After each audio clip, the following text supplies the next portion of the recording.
provided the pilot with valuable radar and target tracking information.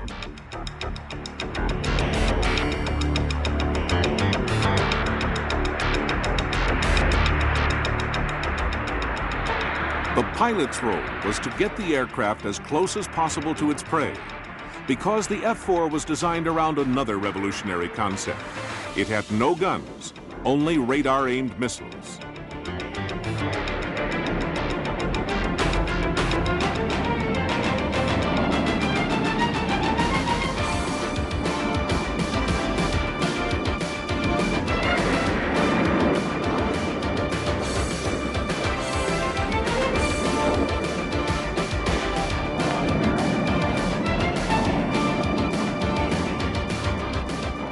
The Phantom not only proved a successful aircraft for the Navy and the Marine Corps, but was also adopted by the Air Force for a variety of fighter, reconnaissance, and ground attack roles in Vietnam.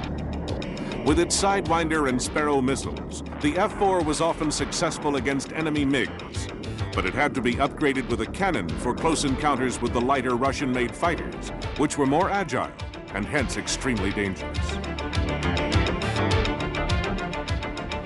Intelligence data gathered on the improvements to Soviet cruise missiles and their launch from aircraft, ships, and submarines continued to worry U.S. naval strategists.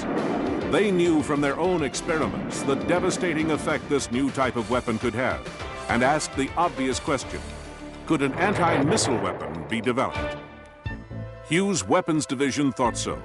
They offered the AIM-54 Phoenix missile, which, although having the disadvantage of being large and heavy, could lock onto another missile at a range of 50 miles. The problem now was to find an aircraft that could carry the Phoenix and still fly fast over long distances.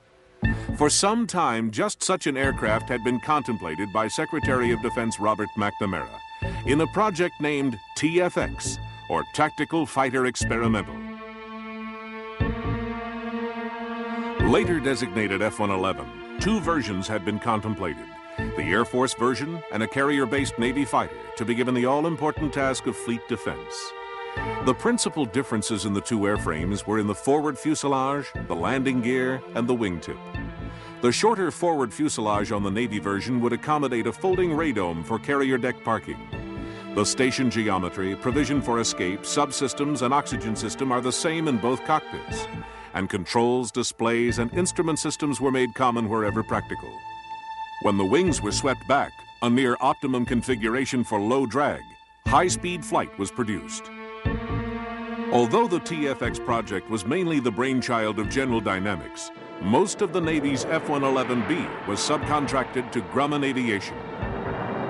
The F-111B, while a multi-role fighter, also had to accommodate the massive Phoenix missile. However, because the basic design called for a medium tactical strike aircraft, the overall concept resulted in a plane the Navy considered far too heavy for carrier use. By the time this rare footage of the Navy's version of the TFX was shot, the project had already been abandoned, and the carrier trials were a mere formality. This despite several successful firings of the Phoenix.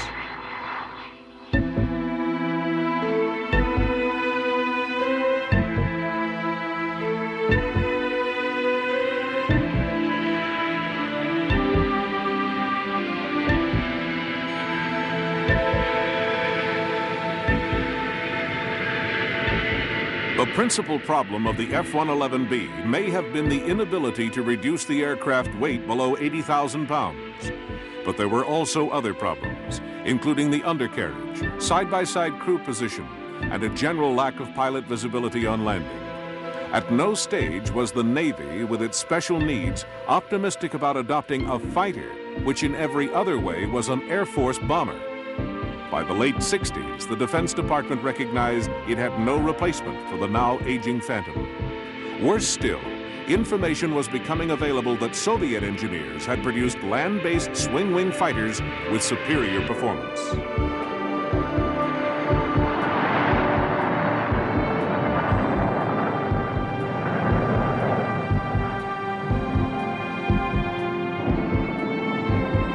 The problem was summarized in 1968 by Admiral Thomas F. Conway.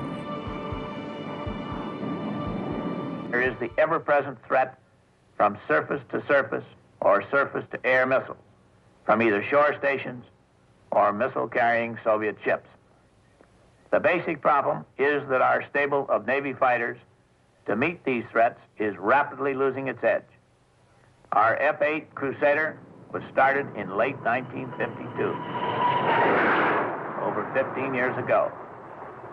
It became operational 11 years ago. Our F-4 was a clearly superior fighter when it became operational in 1961.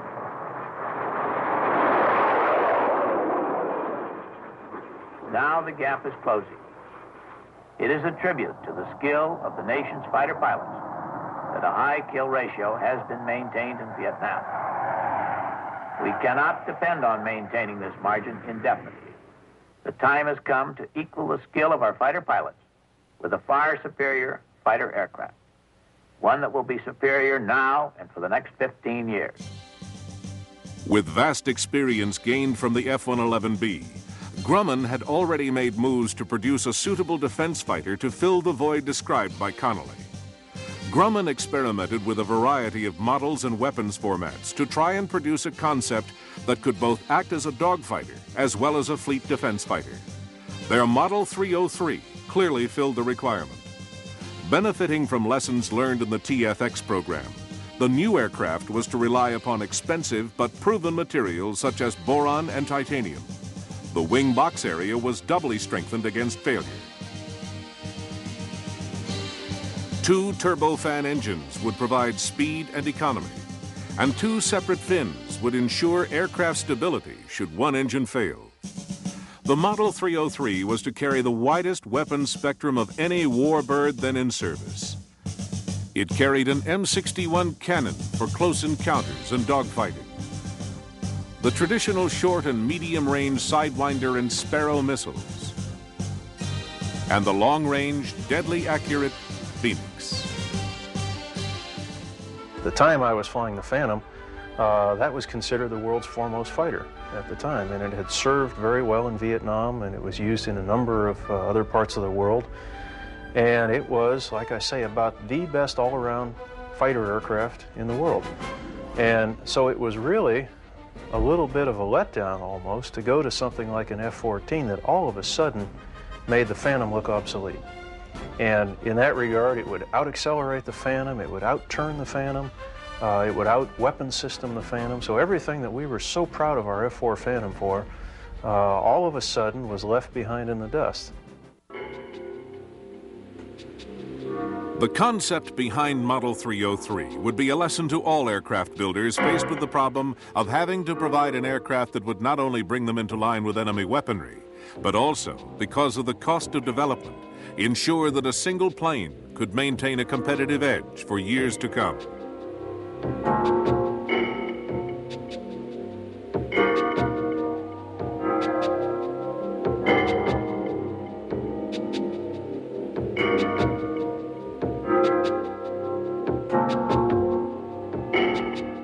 By the 21st of December, 1970, the prototype now referred to as the F-14 and named TOMCAT was ready for its maiden flight at Calverton, New York. Test pilots Bob Smythe and Bill Miller had to wait all day for final adjustments. It was only in the late afternoon and with the threat of snow the following day that they finally got aircraft number 1 into the air. The flight only lasted 10 minutes and was generally uneventful.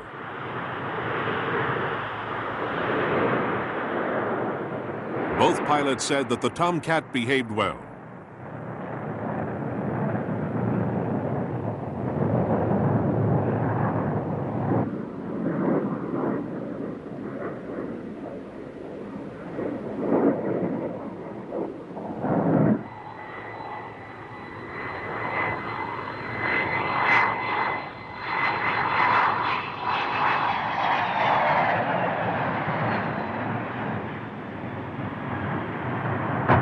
The next day, the weather turned nasty. It would be 9 more days before it was safe to fly the TOMCAT again. This time, Miller was to take the front position and Bob Smythe the rear, and the flight was to be anything but uneventful.